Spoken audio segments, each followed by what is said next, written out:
حضرت علی کرم اللہ وجہ کے دور خلافت کی مشکلات. تحریر سلطان محمد عبداللہ اقبال سروری قادری. قسط نمبر 3.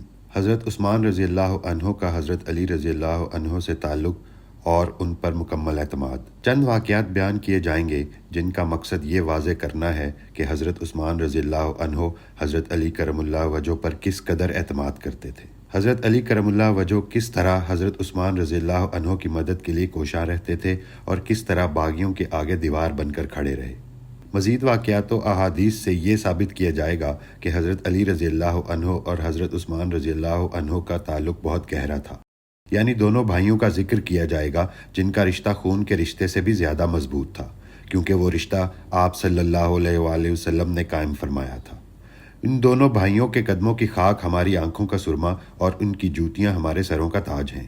یہ دو بھائی حضرت عثمان رضی اللہ عنہ اور حضرت علی رضی اللہ عنہ ہیں. خلافت سے پہلے کا تعلق. حضرت عثمان رضی اللہ عنہ کا حضرت علی کرم اللہ وجہ سے تعلق حضرت عثمان رضی اللہ عنہ کو خلافت ملنے سے بھی پہلے کا ہے. دونوں کے گھر ہمارے آقا حضرت محمد صلی اللہ علیہ وآلہ وسلم کی صاحبزادیاں تھیں. آپ صلی اللہ علیہ وآلہ وسلم نے پہلے اپنی صاحبزادی حضرت رقیہ رضی اللہ تعالی عنہا کا نکاح حضرت عثمان رضی اللہ عنہ سے کیا. پھر حضرت رقیہ رضی اللہ تعالی عنہا کے وصال کے بعد دوسری صاحبزادی حضرت ام کلثوم رضی اللہ تعالی عنہا سے ان کا نکاح کیا. علامہ سیوطی رحمۃ اللہ علیہ نے لکھا ہے کہ اولاد آدم میں صرف حضرت عثمان رضی اللہ عنہ کو ہی یہ فضیلت حاصل ہے کہ جن کے گھر نبی کی دو صاحبزادیاں ہیں، جبکہ حضرت علی رضی اللہ عنہ کے گھر سیدہ کائنات حضرت فاطمہ الزہرا رضی اللہ تعالی عنہ تھیں. جب حضرت علی رضی اللہ عنہ کا نکاح طے پایا تو حق مہر ادا کرنے کے لیے حضرت علی کرم اللہ وجہ کے پاس کچھ نہ تھا. آپ رضی اللہ عنہ اپنی زرہ بیچنے بازار چلے گئے. حضرت عثمان رضی اللہ عنہ کو جب پتہ چلا تو آپ رضی اللہ عنہ فوراً بازار گئے اور حضرت علی رضی اللہ عنہ سے زرہ اس قیمت پر خرید لی جتنی کہ آپ کرم اللہ وجہ کو پیسوں کی ضرورت تھی. پھر حضرت علی رضی اللہ عنہ کو وہی زرہ تحفے میں دے دی. یہ واقعہ سیدنا حضرت علی رضی اللہ عنہ یوں بیان فرماتے ہیں: رسول اللہ صلی اللہ علیہ وسلم کے حکم کے مطابق میں بازار گیا کہ اپنی زرہ بیچ سکوں. میں بازار میں ابھی گھوم ہی رہا تھا کہ حضرت عثمان رضی اللہ عنہ آ گئے اور انہوں نے مجھ سے بازار آنے کا مقصد پوچھا. میں نے بتایا کہ زرہ بیچنی ہے تاکہ شادی کے اخراجات پورے ہوں. حضرت عثمان رضی اللہ عنہ نے اصرار کیا کہ زرہ انہیں بیچ دوں. میں نے وہ زرہ 400 درہم میں حضرت عثمان رضی اللہ عنہ بن عفان کے ہاتھ فروخت کر دی. میں نے جب درہم لے لیے تو عثمان رضی اللہ عنہ نے مجھ سے زرہ لے لی اور کہا: اے علی، زرہ اب میری ہو گئی ہے اور درہم آپ کے ہو گئے. میں نے کہا: جی بالکل، آپ نے حق فرمایا.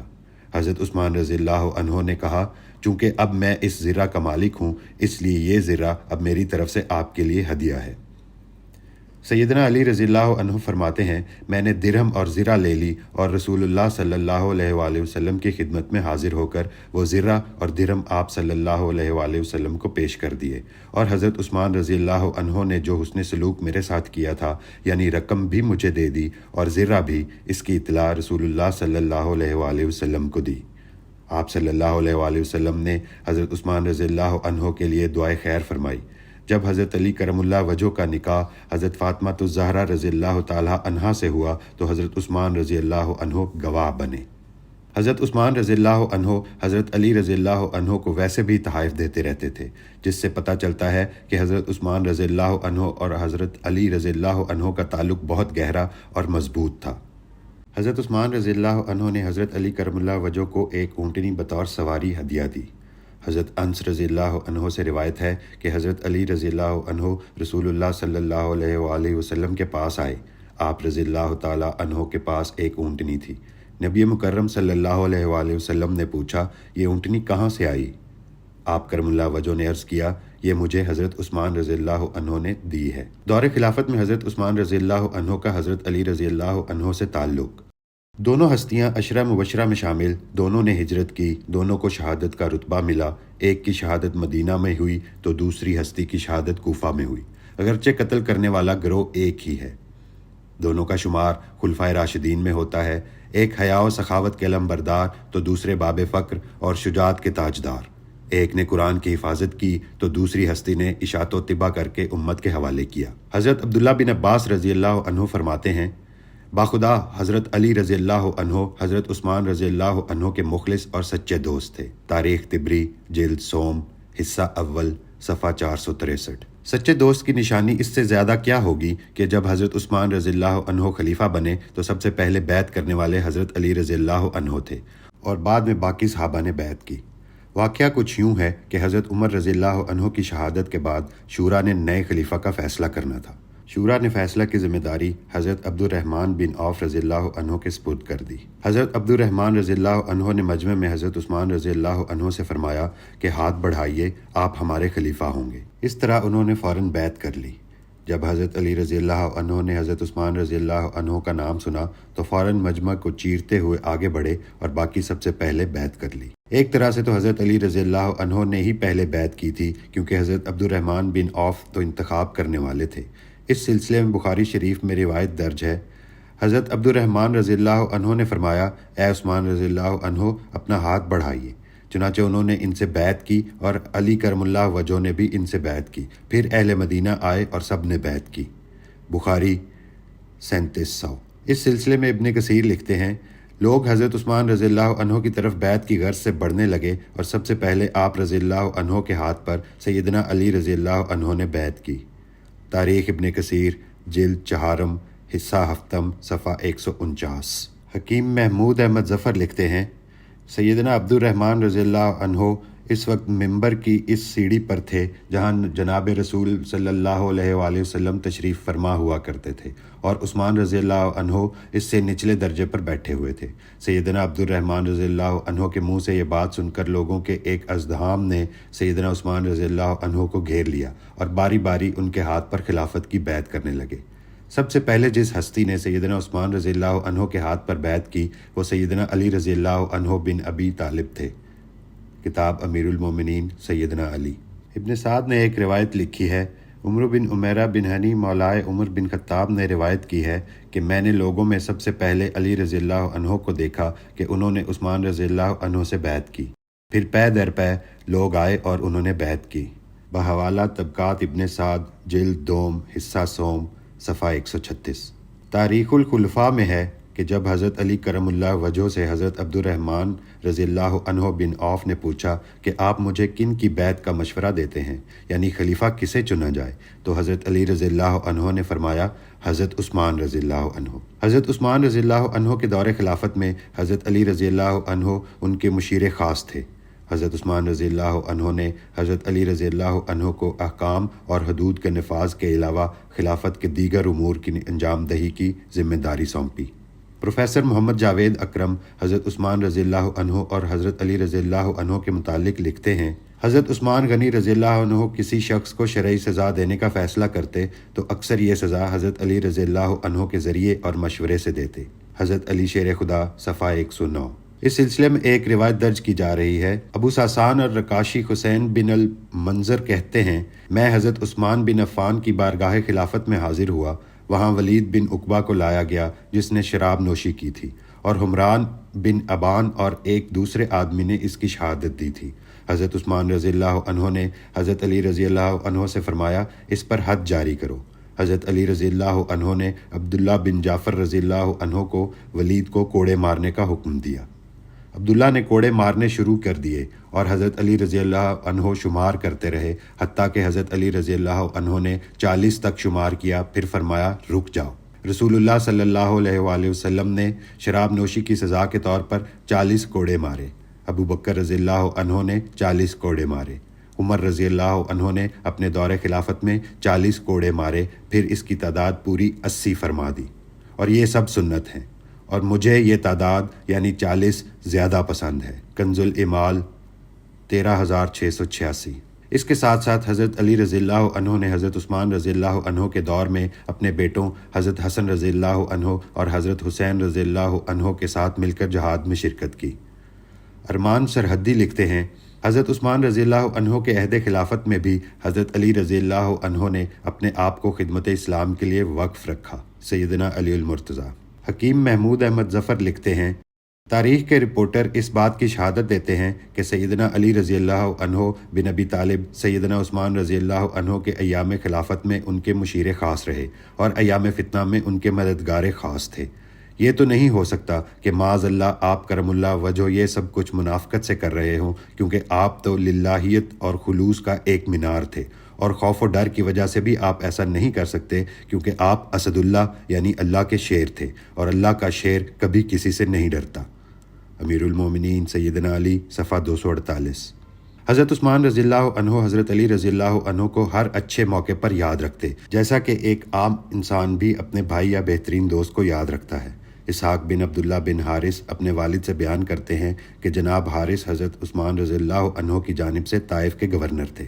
انہوں نے حضرت عثمان رضی اللہ عنہ کے لیے کھانے کا اہتمام کیا اور اس میں چکوروں، جنگلی چڑیوں اور نیل گائے کا گوشت تیار کروایا، اور حضرت علی کرم اللہ وجہ کو بلوا بھیجا کہ وہ بھی دعوت میں شریک ہوں۔ قاصد جب ان کے پاس پہنچا تو وہ اپنے اونٹوں کے لیے پتے جھاڑ رہے تھے، چنانچہ وہ اپنے ہاتھ پتوں کے گرد و غبار سے جھاڑتے ہوئے تشریف لائے۔ حضرت عثمان رضی اللہ عنہ نے ان سے کہا کھائیے، تو حضرت علی رضی اللہ عنہ نے فرمایا کہ وہ احرام میں ہیں اس لیے نہیں کھا سکتے۔ سنن ابی داؤد 1849۔ عبداللہ بن عامر رضی اللہ عنہ کسی علاقے سے فاتح ہو کر مدینہ منورہ آئے تو آپ رضی اللہ عنہ نے سب مدینہ والوں کو 3000 درہم بھجوائے، اور حضرت علی کرم اللہ وجہ کو بھی 3000 درہم بھیجے۔ حضرت عثمان غنی رضی اللہ عنہ کو جب اس کا علم ہوا تو آپ حضرت عبداللہ بن عامر سے ناراض ہوئے اور فرمایا علی کے ساتھ یہ سلوک؟ آپ رضی اللہ عنہ نے پھر حضرت علی رضی اللہ عنہ کو 20,000 درہم اور کچھ دیگر تحائف بھیجے، جن کو حضرت علی رضی اللہ عنہ نے قبول فرما لیا، اور ساتھ ہی حضرت عثمان رضی اللہ عنہ نے معذرت بھی کی۔ طبقات ابن سعد۔ حضرت عثمان رضی اللہ عنہ کے محاصرے کے دوران حضرت علی رضی اللہ عنہ کا کردار۔ 40 دن کے محاصرے کے دوران باغیوں نے کھانے پینے کی رسد بند کر دی تو حضرت عثمان رضی اللہ عنہ کے پاس ضرورت کی تمام اشیاء ختم ہو گئیں۔ اس سلسلے میں امام طبری رحمۃ اللہ علیہ لکھتے ہیں ان کے گھر کی ہر چیز بند کر دی گئی، البتہ حضرت علی رضی اللہ عنہ کچھ ضرورت کی چیزیں لے کر آتے جاتے تھے۔ تاریخ طبری جلد سوم حصہ اول صفحہ 440۔ حضرت عثمان رضی اللہ عنہ نے حضرت علی رضی اللہ عنہ کی طرف پیغام بھیجا کہ ان لوگوں نے ہم پر پانی بند کر دیا ہے، اگر آپ کرم اللہ وجہ کے لیے ممکن ہو تو تھوڑا پانی بھیج دیں۔ حضرت عثمان رضی اللہ عنہ نے دیگر صحابہ اور ازواج مطہرات کی طرف بھی اسی قسم کے پیغامات بھیجے، چنانچہ سب سے پہلے حضرت علی رضی اللہ عنہ اور ام المومنین حضرت ام حبیبہ رضی اللہ تعالی عنہا مدد کے لیے آئے۔ باغیوں نے حضرت ام حبیبہ رضی اللہ تعالی عنہ کی شان میں سخت گستاخی کی اور ان کی سواری کے خچر کو گرا کر زخمی کر دیا۔ جب حضرت علی رضی اللہ عنہ پہنچے تو انہوں نے باغیوں سے فرمایا اے لوگو، تم جو حرکتیں کر رہے ہو وہ نہ مومنوں جیسی ہیں اور نہ کافروں جیسی۔ تم امیر المومنین کی ضروریات تو بند نہ کرو، کیونکہ روم و فارس کے بھی جو لوگ گرفتار کیے جاتے ہیں ان کو بھی کھانا پینا مہیا کیا جاتا ہے۔ امیر المومنین نے تمہارا کوئی مقابلہ نہیں کیا، پھر تم کس وجہ سے ان کو محصور کرنا اور قتل کرنا روا رکھتے ہو؟ تاریخ طبری جلد سوم حصہ اول صفحہ 441۔ جب حضرت عثمان رضی اللہ عنہ کو قتل کا اندیشہ ہوا تو انہوں نے اپنے خیر خواہوں اور گھر والوں سے مشورہ طلب کیا اور فرمایا ان لوگوں نے جو کیا وہ تم دیکھ رہے ہو، اب اس مصیبت سے نکلنے کا راستہ کیا ہے؟ ان سب نے مشورہ دیا کہ آپ حضرت علی رضی اللہ عنہ کو بلوائیں اور ان سے کہیں کہ وہ انہیں واپس بھیج دیں اور جو وہ چاہتے ہیں وہ مطالبہ پورا کر دیں۔ چنانچہ حضرت عثمان رضی اللہ عنہ نے حضرت علی رضی اللہ عنہ کو بلایا۔ جب وہ آئے تو آپ رضی اللہ عنہ نے ان سے فرمایا اے ابو الحسن، آپ نے ان لوگوں کی باتیں سن لی اور میری باتیں بھی آپ کو معلوم ہیں، اب مجھے ان سے قتل کا اندیشہ ہوا ہے، اس لیے آپ انہیں میرے پاس سے لوٹا دیں، میں ان کی تمام شکایات دور کر دوں گا اور اپنی طرف سے اور دوسروں کی طرف سے ان کے مطالبات پورے کروں گا، خواہ اس میں میری جان کا اندیشہ کیوں نہ ہو۔ حضرت علی کرم اللہ وجہ ان لوگوں کے پاس گئے اور فرمایا اے لوگو، تم نے حقوق کا مطالبہ کیا تھا وہ پورے کیے جاتے ہیں، کیونکہ امیر المومنین حضرت عثمان رضی اللہ عنہ نے وعدہ کیا ہے کہ وہ اپنی طرف سے اور دوسروں کی طرف سے تمہارے ساتھ انصاف کریں گے اور جو باتیں تمہیں ناپسند ہیں انہیں چھوڑ دیں گے۔ اس کے بعد باغیوں نے حضرت عثمان رضی اللہ عنہ سے معاہدہ لکھوایا کہ وہ 3 دن کے اندر ہر شکایت دور کریں گے۔ اس طرح وہ مقابلے سے باز آئے اور لوٹ گئے تاکہ وہ اپنا معاہدے کو پورا کر سکیں۔ تاریخ طبری۔ علامہ ابن عساکر نے نقل کیا ہے کہ دوران محاصرہ حضرت علی رضی اللہ عنہ نے حضرت عثمان رضی اللہ عنہ کو پیغام بھیجا کہ میرے پاس 500 زرہ پوش جوان ہیں، آپ رضی اللہ تعالی عنہ اجازت دیں تاکہ میں ان باغیوں کے مقابلے میں آپ رضی اللہ عنہ کا دفاع کروں۔ حضرت عثمان رضی اللہ تعالی عنہ نے جواباً فرمایا اللہ آپ کو جزائے خیر سے نوازے، میں نہیں چاہتا کہ میری وجہ سے کسی کا خون بہے۔ تاریخ دمشق صفحہ 304۔ اس بات کا انکار کیسے ممکن ہے کہ کوئی بھی حاکم و فرما روا سخت مصیبت و آزمائش کے وقت صرف خاص احباب سے ہی مشورہ کرتا ہے؟ جب حضرت عثمان رضی اللہ عنہ کے خلاف باغی مکمل طاقت سے جمع ہو کر آئے اور مقام ذی المروہ پر پڑاؤ ڈالا تو ان باغیوں سے مذاکرات کے لیے حضرت عثمان رضی اللہ عنہ نے حضرت علی کرم اللہ وجہ کو ہی بھیجا۔ آپ نے ان سے ملاقات میں فرمایا، اللہ کی کتاب کو سامنے رکھو۔ حضرت علی رضی اللہ عنہ نے خلیفۃ المسلمین کے نمائندے کی حیثیت سے ان سے مصالحتی معاہدہ فرمایا۔ کتاب سیدنا علی از ڈاکٹر علی محمد اسلابی۔ ایک روز جب حضرت عثمان رضی اللہ عنہ ممبر پر موجود تھے تو ان پر سنگ باری کی گئی، جس سے آپ رضی اللہ تعالیٰ عنہ زخمی اور بے ہوش ہو گئے۔ اس وقت تمام اہل مدینہ میں مزید خوف و ہراس پھیل گیا اور سب گھروں کو چلے گئے۔ اس وقت بھی حضرت علی رضی اللہ عنہ حضرت عثمان رضی اللہ عنہ کی عیادت کے لیے تشریف لائے۔ تاریخ طبری میں درج ہے، جب حضرت عثمان رضی اللہ عنہ گھر میں بے ہوش تھے تو حضرت علی رضی اللہ عنہ وہاں گئے۔ اس وقت ان کے چاروں طرف بنو امیہ تھے۔ حضرت علی رضی اللہ عنہ نے پوچھا، اے امیر المومنین، آپ کا کیا حال ہے؟ تاریخ طبری۔ حضرت عثمان رضی اللہ عنہ کو شہید کرنے سے پہلے باغی حضرت عثمان رضی اللہ عنہ کے گھر گھس آئے۔ باغیوں کا مطالبہ تھا کہ آپ خلافت سے دستبردار ہوں۔ وہ شر اور فساد کی نیت سے آئے تھے اور حضرت عثمان رضی اللہ عنہ کے گھر سے نہیں نکل رہے تھے، تو ان کو وہاں سے نکالنے والے حضرت علی رضی اللہ عنہ ہی تھے۔ شہادت عثمان رضی اللہ عنہ اور حضرت علی رضی اللہ عنہ۔ جب حضرت عثمان رضی اللہ عنہ کو شہید کر دیا گیا، اس وقت حضرت علی رضی اللہ عنہ شدید صدمے کی حالت میں تھے۔ ابن کثیر لکھتے ہیں، شہادت کے بعد حضرت علی رضی اللہ عنہ حضرت عثمان بن عفان کے گھر آئے اور حالت صدمہ میں ان پر گر پڑے اور اتنا روئے کہ لوگوں کو خیال ہوا کہ یہ بھی انہی کے ساتھ جا ملیں گے۔ تاریخ ابن کثیر۔ ابو جعفر رضی اللہ عنہ انصاری فرماتے ہیں کہ سیدنا عثمان رضی اللہ عنہ شہید ہو گئے تو میں سیدنا علی رضی اللہ عنہ کی خدمت میں حاضر ہوا، اس حال میں کہ آپ صحن مسجد میں تشریف فرما تھے اور آپ نے سر پر سیاہ عمامہ باندھا ہوا تھا۔ میں نے آپ کو بتایا کہ سیدنا عثمان رضی اللہ عنہ شہید کر دیے گئے ہیں۔ آپ نے یہ سن کر فرمایا، ہمیشہ ہمیشہ تک قاتلوں پر ہلاکت ہو۔ تاریخ ابن کثیر۔ ابن قتیبہ کے مطابق اس موقع پر حضرت علی رضی اللہ عنہ پر غشی کی حالت طاری ہو گئی۔ الامامہ والسیاسہ۔ آپ مزید لکھتے ہیں، سیدنا علی رضی اللہ عنہ قصر خلافت سے باہر نکلے تو آپ کے ہوش و حواس گم تھے۔ الامامہ والسیاسہ۔ حکیم محمود احمد ظفر لکھتے ہیں، سیدنا علی رضی اللہ عنہ کو امیر المومنین کی شہادت کا صدمہ اس قدر ہوا کہ آپ روتے ہوئے سیدنا عثمان رضی اللہ عنہ کی ناش مبارک پر گر پڑے۔ کتاب امیر المومنین سیدنا علی۔ حالات یہ تھے کہ باغی جنازہ پڑھنے اور کفن دفن کی اجازت نہ دے رہے تھے اور مدینہ کے لوگ بھی خوف و ہراس کی وجہ سے باہر نہ نکل رہے تھے۔ اس موقع پر حضرت علی رضی اللہ عنہ نے کلیدی کردار ادا کیا اور جان ہتھیلی پر رکھ کر حضرت عثمان رضی اللہ عنہ کے کفن دفن اور جنازے کا بندوبست فرمایا۔ اس وقت آپ رضی اللہ عنہ کے ساتھ صحابہ کرام کی بہت چھوٹی جماعت تھی۔ ابن کثیر نے لکھا ہے، صحابہ کرام کی ایک چھوٹی سی جماعت جنازے کے ساتھ چلی، جن میں حضرت علی رضی اللہ عنہ بن ابی طالب، حکیم بن حزم، حویتب بن عبد الاعضا، ابو جہم بن حذیفہ، نیار بن مکرم اسلمی، جبیر بن معتم، زید بن ثابت، کعب بن مالک، طلحہ، زبیر رضی اللہ عنہم اور حضرت عثمان رضی اللہ عنہ کے ساتھیوں میں سے کچھ لوگ تھے۔ تاریخ ابن کثیر۔ سلطان العاشقین حضرت سخی سلطان محمد نجیب الرحمن مجز اللہ الاقدس لکھتے ہیں، حضرت علی رضی اللہ عنہ نے باغیوں کو برا بھلا کہا اور دیگر صحابہ کے ساتھ مل کر حضرت عثمان ذو النورین کے کفن دفن کا انتظام کروایا۔ صرف 17 آدمیوں کی جماعت نے خفیہ نماز جنازہ ادا کر کے جنت البقیع کے نزدیک حش کوکب میں دفن کیا اور باغیوں کے خوف سے قبر کا نشان تک چھپا دیا۔ کتاب خلفائے راشدین۔ حضرت امام مالک رحمۃ اللہ علیہ نے فرمایا کہ امیر المومنین حضرت عثمان رضی اللہ عنہ ایک مرتبہ مدینہ منورہ کے قبرستان جنت البقیع کے اس حصے میں تشریف لے گئے جو حش کوکب کہلاتا ہے، تو آپ نے وہاں کھڑے ہو کر ایک جگہ پر یہ فرمایا کہ عنقریب یہاں ایک مرد صالح دفن کیا جائے گا۔